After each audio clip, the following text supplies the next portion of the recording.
film, and I think that it had its place. I think you know, because of its base in the reality that you know.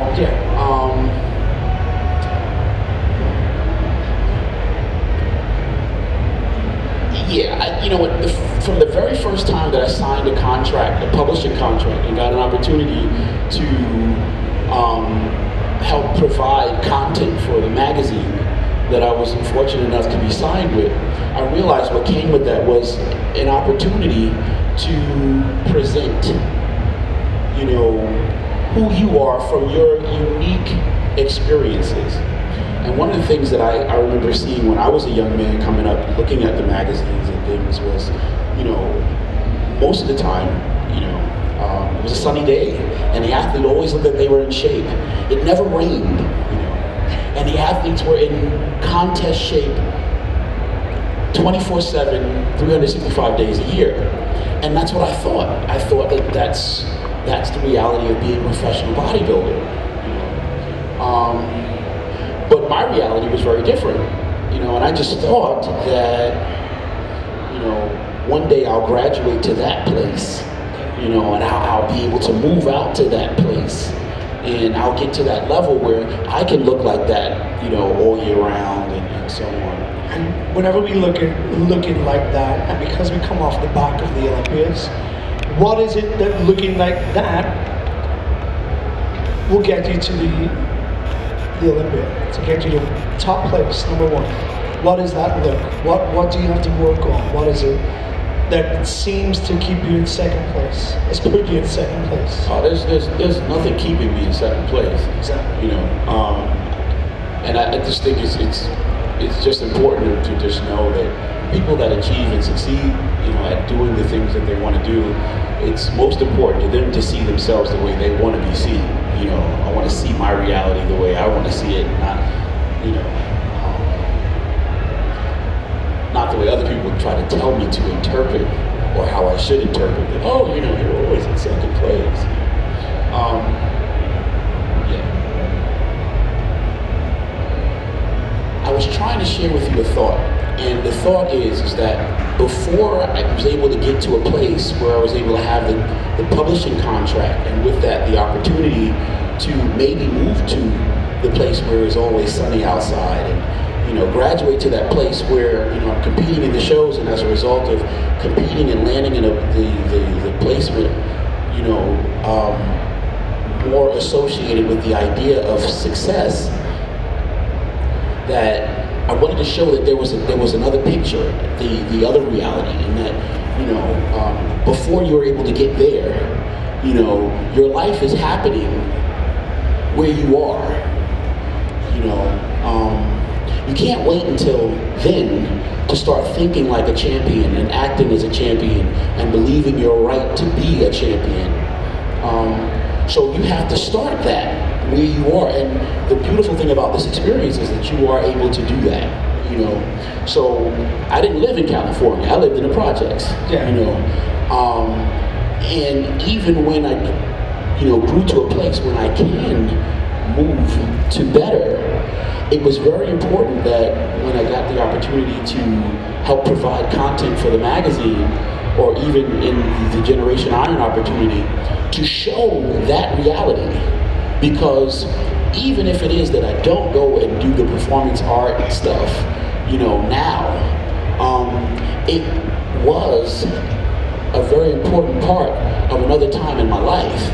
And that's how I made a living, that's how I was able to move and advance towards seeing this part of my dream realized.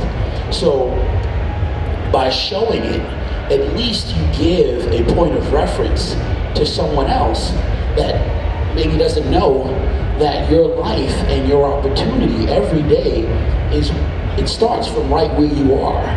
From right where you are. You don't have to wait until I get there and think, okay, well, I'll start looking that way and I'll start thinking that way when I get over there. Because there's the here and now that you have to deal with. And what you do in the here and now is really what's going to determine what that picture of the future will be. So that's why I thought it was important to show that. Well, I'm sure there's going to be like a ton of questions. Is it cool to open it up to the floor? Hey, absolutely. Questions? Is there any question Maybe out there? somebody wants to ask a question about Olympia or his training regimes. Cool, man. I'll do like a hop, skip, and a jump. So, did you fly in from New York? Did you come in from New York, or did you come in from other offices? For here? Yeah. Yeah, absolutely. Yes. Hi, Kai. I've followed your career for a number of years, and you've known in the start while saying to be a very flamboyant and very artistic poser. But over the years, you seem to have got more serious as like your careers like progressed, and you've got higher placings. Is there any reason they've got more serious, or? When you say more serious, what do you mean? What has gotten more serious?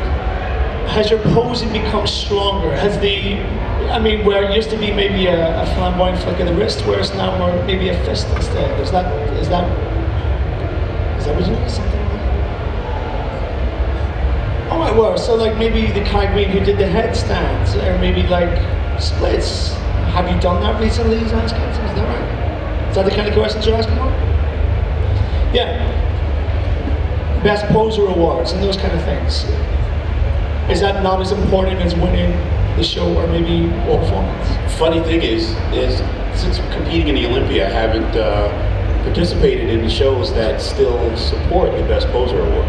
So even just recently in Spain, the Arnold Classic in Spain, surprisingly enough, did not have a Best Poser Award, nor did they have a Most Muscular Award last year. It seems like the closer I get to my goal of the Olympia, the less room there seems to be for other things to be considered and even, I guess, valued. You know, I don't know.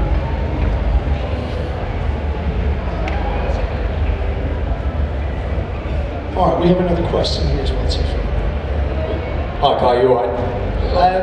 In your training regime, when you reach a plateau, what do you do to modify it to go and improve and get bigger or lift more weight or whatever it is you're going to try and do? I don't believe in plateaus. I believe in just paying attention, assessing and reassessing and focusing and I think every 6 weeks there should be some positive movement somehow in some direction, you know, that I can see.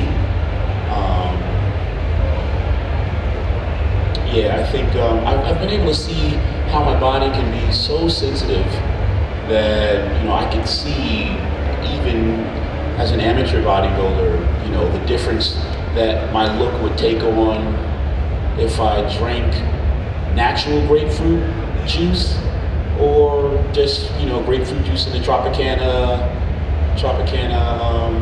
you know, freshly squeezed, supposedly freshly squeezed. I could see the film of water. I could see subtle differences from, you know, just simple things like that. I think, you know, to be a top athlete in your field, I think that there's certain things that you need to, a certain relationship that you need to be able to cultivate and develop with your instrument. You know, if you think of a world-class violinist or a world-class celloist, or, you know, if you looked at how well they know their instrument, you know, you'd probably be very, very, very surprised. You know, it's there's something to be said for really developing a very, very close relationship. You know, so yeah, I don't think at this stage in my life and my training that it's fair to even say that I would even, you know, participate in a conversation that talks about plateaus. I don't see a plateau. You know, I'm able to think, see what I want to see, or start troubleshooting, come up with a different approach, and, you know, keep moving progressively in the direction that I'm looking for. Yeah, I really can't say that I even honor that kind of talk. Oh, plateau, I don't accept that. You know, I got things that I want to do. I need results. You know, my business means that I need to be able to do what I say that I'm going to do on this date. You know, whether it's a guest appearance, whether it's, you know, competing at the Olympia, whether it's a photo shoot, you know, my business is not about, oh, well, I hit a plateau and I gotta, you know, maybe hold hands and sing Negro spirituals and think about this. No, we gotta get it done. It needs to be done, and I need it done now. So my conversation isn't about sticking points and stuff. You know, I'm looking to troubleshoot and get it done. You know, I gotta keep moving. You know. Oh, so we got a question here about your supplements as well. The Muscle Men's products, the Amino Decanate, what's your favourite flavour? My favorite flavor, the original that we got, believe it or not, it didn't have a flavor. Right now, I'm pretty good with the grape, but I don't like to change a whole lot to other things. I really like to stick with